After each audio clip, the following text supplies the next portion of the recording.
Halo semua, selamat datang ke Auto Tech Malaysia, saluran anda untuk berita terkini, ulasan, dan kemaskini teknologi automotif. Jika anda peminat kereta, motosikal, dan teknologi kenderaan terkini, jangan lupa untuk tekan butang langganan dan sentiasa kemaskini dengan semua perkara berkaitan automotif. Setakat April 2025, Proton belum mengesahkan secara rasmi pelancaran model Wira yang baru, tetapi terdapat spekulasi yang semakin berkembang mengenai kemungkinan kebangkitan semula nama Wira yang ikonik ini. Proton Wira, yang dihasilkan dari akhir 1990-an hingga pertengahan 2000-an, mendapat populariti yang meluas kerana kemampuan dan kepraktisannya.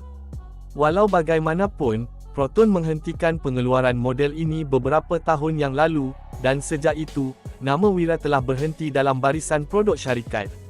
Meskipun tiada pengumuman rasmi, laporan dan khabar angin terkini menunjukkan bahawa Proton mempertimbangkan untuk memperkenalkan semula Wira dengan reka bentuk yang segar dan ciri-ciri terkini untuk menarik minat pengguna masa kini. Walaupun butiran mengenai Wira 2025 masih kurang, beberapa sumber mencadangkan ia mungkin akan menjadi sedan bergaya dengan elemen reka bentuk kontemporari dan teknologi canggih.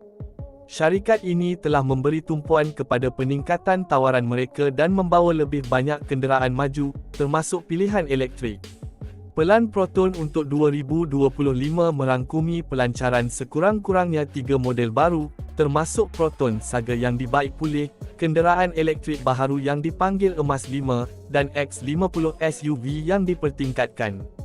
Model-model ini adalah sebahagian daripada strategi Proton untuk memenuhi permintaan kenderaan moden dan mesra alam.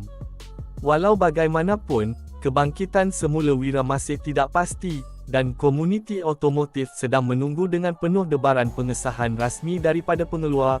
Pada masa ini, butiran mengenai Proton Wira 2025 kebanyakannya berdasarkan spekulasi dan beberapa konsep yang dicipta oleh peminat.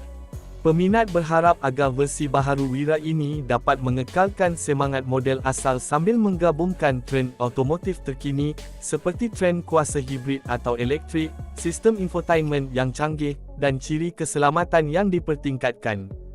Buat masa ini, masa depan Wira masih menjadi persoalan, dengan Proton memberi tumpuan kepada model-model lain yang penting dalam barisan mereka untuk tahun-tahun yang akan datang. Jika syarikat ini memutuskan untuk meneruskan kebangkitan semula Wira, mereka mungkin akan menggabungkan elemen daripada model-model sedia ada sambil memberikan perspektif baharu terhadap nama Wira yang disayangi ini.